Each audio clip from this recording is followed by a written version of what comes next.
एक बार की बात है, एक गांव में गरीब किसान रहता था।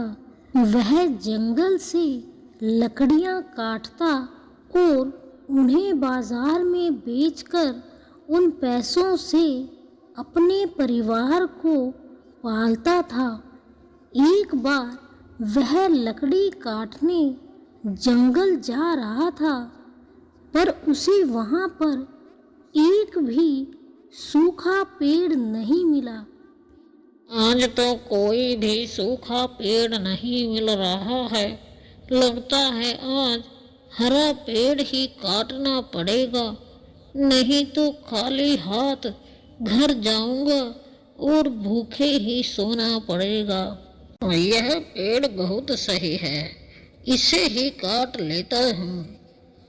वह जैसे ही अपनी कुल्हाड़ी से पेड़ को काटने लगता है, तभी पेड़ से कुछ आवाज आती है। अरे भाई, तुम कौन हो और मुझे क्यों काट रहे हो? पेड़ की आवाज सुनकर वह इधर उधर देखने लगता है और डर जाता है। कौन हो तुम? कहाँ से बोल रहे हो और मुझे दिखाई क्यों नहीं दे रहे हो? अरे भाई, मैं हूँ पेड़ जिसे तुम काटना चाहते हो। अरे, तुम तो बोल पा रहे हो। क्या तुम एक जादुई पेड़ हो? हाँ, मैं एक जादुई पेड़ हूँ। तुम मुझे क्यों काटना चाहते हो? मैं एक बहुत गरीब इंसान हूँ। रोज जंगल से लकड़ियाँ काट कर ले जाता हूँ और उन्हें बाजार में बेचकर अपने परिवार का गुजारा करता हूँ। अगर तुम मुझे ना काटो तो मैं तुम्हें 3 वरदान देने का वादा करता हूँ और तुम मुझसे कुछ भी मांग सकते हो। धीरू बहुत सोचता है और फिर वह पेड़ को न काटने के लिए मान जाता है।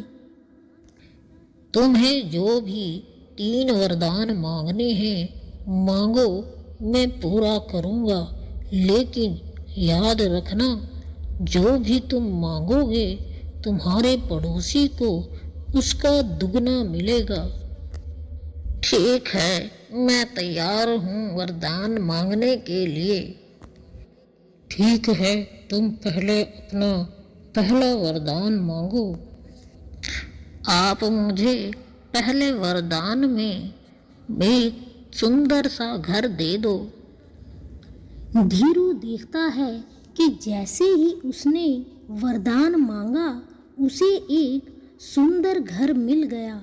लेकिन वह देखता है कि उसके पड़ोसी को उससे भी ज़्यादा सुंदर और बड़ा घर मिल जाता है। फिर धीरू दूसरा वरदान मांगता है। मैं दूसरे वरदान में अपने लिए बहुत सारा धन दौलत, सोना चांदी मांगता हूँ। जैसे ही धीरू ने सोना चांदी और धन दौलत वरदान में मांगा था, उसको वैसे ही मिल गया। लेकिन वह देखता है कि उससे भी ज्यादा धन दौलत उसके पड़ोसी को मिल गया है। पर यह सब देखकर वो सोचता है कि मुझे जो भी मिल रहा है उससे भी ज्यादा मेरे पड़ोसी को मिल गया है। वो सोचने लगता है कि ये तो बहुत ही गलत हो गया। उससे सहन नहीं होता कि उसका पड़ोसी उससे ज्यादा अमीर बन गया है। इसलिए वह तीसरा वरदान मांगने से पहले बहुत सोचता है और फिर कहता है, मैं तीसरे वरदान में मांगता हूँ कि आप मेरा एक हाथ काट दीजिए और मेरे पड़ोसी के दोनों हाथ काट लीजिए। पेड़ समझ जाता है कि धीरू के मन में लालच आ गया है, तो वह सोचता है कि इसको अब सबक सिखाना चाहिए। जैसे ही धीरू ने वरदान मांगा, वैसे ही पेड़ ने धीरू की दोनों हाथ काट दिए। यह देखकर धीरू बहुत घबरा जाता है और कहता है, ये क्या, आपने तो मेरे ही दोनों हाथ काट लिए हैं। हाँ, क्योंकि तुम्हारे मन में लालच आ गया है और तुम्हारे इस लालच की ही तुम्हें ये सज़ा मिली है। मुझे माफ़ कर दीजिए, मैं बहुत बड़ा पापी हूँ। मेरे मन में लालच आ गया था जब मैंने ये वरदान मांगा। आप मुझे माफ़ कर दीजिए और मुझे मेरे दोनों वापस दे दीजिए। नहीं नहीं, ऐसा नहीं हो सकता।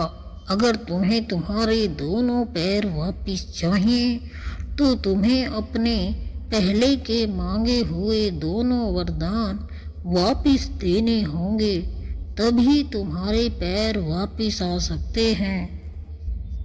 ठीक है, मेरी गलती है तो मुझे ही भुगतना होगा। आप मेरे दोनों वरदान वापस ले लीजिए और मुझे मेरे दोनों हाथ वापस दे दीजिए। इस तरह पेड़ ने धीरू को सबक सिखाया। दोस्तों, हमें इस कहानी से शिक्षा मिलती है कि हमें कभी भी लालच नहीं करना चाहिए और ना ही अपने पड़ोसियों और रिश्तेदारों से जलना चाहिए।